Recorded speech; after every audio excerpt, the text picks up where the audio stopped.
Read to me, Oliver.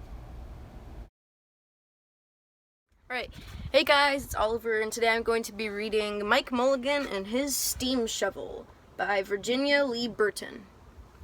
Let's get started. Alright, Mike Mulligan and His Steam Shovel. Mike Mulligan had a steam shovel. Her name was Mary Ann. Mike Mulligan was very proud of Mary Ann. He always said that she could dig as much in a day as 100 men could dig in a week, but he had never been quite sure that this was true. Mike Mulligan and Mary Ann had been digging together for years and years. Mike Mulligan took such good care of Mary Ann, she never grew old. It was Mike Mulligan and Mary Ann and some others who dug the great canals for the big boats to sail through. It was Mike Mulligan and Mary Ann and some others who cut through the high mountains so that the trains could go through. It was Mike Mulligan and Mary Ann and some others who lowered the hills and straightened the curves to make the long highways for the automobiles. It was Mike Mulligan and Mary Ann and some others who smoothed the ground and filled in the holes to make the landing fields for the airplanes. It was Mike Mulligan and Mary Ann and some others who dug the deep holes for the cellars of the tall skyscrapers in the big cities. When people used to stop and watch them, Mike Mulligan and Mary Ann used to dig a little faster and a little better. The more people stopped, the faster and better they dug. Some days, as many as 37 trucks would be kept busy taking away the dirt they had dug. Then along came the new gasoline shovels and the new electric shovels and the new diesel motor shovels and took away all the jobs from the steam shovels. Mike Mulligan and Mary Ann were very sad. All the other steam shovels were being sold for junk or left out in old gravel pits to rust and fall apart. Mike loved Mary Ann. He couldn't do that to her. He had taken such good care of her that she could still dig as much in a day as 100 men could dig in a week. At least, he thought she could, but he wasn't quite sure. Everywhere they went, new gas shovels and new electric shovels and new diesel motor shovels had all the jobs. No one wanted Mike Mulligan and Mary Ann anymore. Then one day, Mike read in a newspaper that the town of Popperville was going to build a new town hall. "We are going to dig the cellar of that town hall," said Mike to Mary Ann, and off they started. They left the canals and the railroads and the highways and the airports and the big cities where no one wanted them anymore and went away out in the countryside. They crawled along slowly up the hills and down the hills till they came to the little town of Popperville. When they got there, they found that the selectmen were just deciding who should dig the cellar for the new town hall. Mike Mulligan spoke to Henry B. Swap, one of the selectmen. "I heard," he said, "that you are going to build a new town hall. Mary Ann and I will dig the cellar for you in just one day." "What?" said Henry B. Swap. "Dig a cellar in a day? It would take 100 men at least a week to dig the cellar for our new town hall." "Sure," said Mike, "but Mary Ann can dig as much in a day as 100 men can dig in a week," though he had never been quite sure that this was true. Then he added, "If we can't do it, you won't have to pay." Henry B. Swap thought this part would be an easy way to get part of the cellar dug for nothing. So he smiled in rather a mean way and gave the job of digging the cellar of the new town hall to Mike Mulligan and Mary Ann. They started in early the next morning as the sun was coming up. Soon a little boy came along. "Do you think we'll finish by sundown?" he said to Mike Mulligan. "Sure," said Mike, "if you stay and watch us. We always work faster and better when someone is watching us." So the little boy stayed to watch.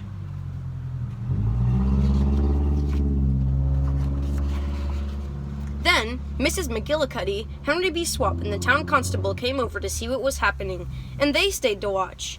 Mike Mulligan and Mary Ann dug a little faster and a little better. This gave the little boy an idea.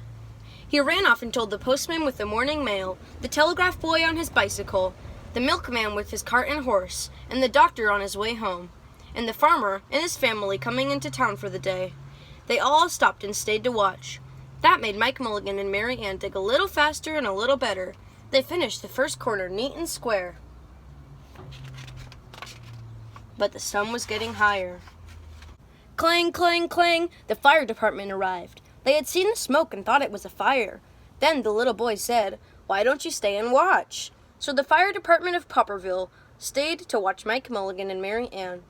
When they heard the fire engine, the children in the school across the street couldn't keep their eyes on their lessons. The teacher called a long recess and the whole school came out to watch. That made Mike Mulligan and Mary Ann dig still faster and still better. They finished the second quarter neat and square, but the sun was right in the top of the sky. Now the girl who answered the telephone called up the towns of Bangerville and Bopperville and Kipperville and Copperville and told them what was happening in Popperville. All the people came over to see if Mike Mulligan and his steam shovel could dig the cellar in just one day. The more people came, the faster Mike Mulligan and Mary Ann dug. But they would have to hurry. They were only halfway through and the sun was beginning to go down. They finished the third corner, neat and square. Never had Mike Mulligan and Mary Ann had so many people watch them. Never had they dug so fast and well, and never had the sun seemed to go down so fast. "Hurry, Mike Mulligan, hurry, hurry!" shouted the little boy. "There's not much more time." Dirt was flying everywhere, and the smoke and steam were so thick that the people could hardly see anything. But listen! Bang! Bing! Crash! Slam! Louder and louder! Faster and faster! Then suddenly it was quiet. Slowly the dirt settled down. The smoke and the steam cleared away, and there was the cellar, all finished. 4 corners, neat and square, 4 walls, straight down, and Mike Mulligan and Mary Ann at the bottom, and the sun was just going down behind the hill. "Hooray!" shouted the people. "Hooray for Mike Mulligan and his steam shovel! They have dug the cellar in just one day!" Suddenly the little boy said, "How are they going to get out?" "That's right," said Mrs. McGillicuddy to Henry B. Swap. "How is he going to get his steam shovel out?" Henry B. Swap didn't answer, but he smiled in rather a mean way. Then everybody said, "How are you going to get out? Hi, Mike Mulligan, how are you going to get your steam shovel out?" Mike Mulligan looked around at the 4 square walls and 4 square corners and said, "We've dug so fast and so well that we've quite forgotten to leave a way out." Nothing like this had ever happened to Mike Mulligan and Mary Ann before, and they didn't know what to do. Nothing like this had ever happened in before in Popperville. Everybody started talking at once, and everybody had a different idea, and everybody thought that his idea was the best. They talked and argued and fought until they were worn out, and still no one knew how to get Mike Mulligan and Mary Ann out of the cellar they had dug. Then Henry B. Swap said, "The job isn't finished because Mary Ann isn't out of the cellar, so Mike Mulligan won't get paid." And he smiled again in rather a mean way. Now the little boy, who had been keeping very quiet, had another good idea. He said, "Why couldn't we leave Mary Ann in the cellar and build the new town hall above her? Let her be the furnace for the new town hall, and let Mike Mulligan be the janitor. And then we could pay Mike Mulligan for digging the cellar in just one day." "Why not?" said Henry B. Swap, and smiled in a way that wasn't quite so mean. "Why not?" said Mrs. McGillicuddy. "Why not?" said the town constable. "Why not?" said all the people. So they found a ladder and climbed down into the cellar to ask Mike Mulligan and Mary Ann.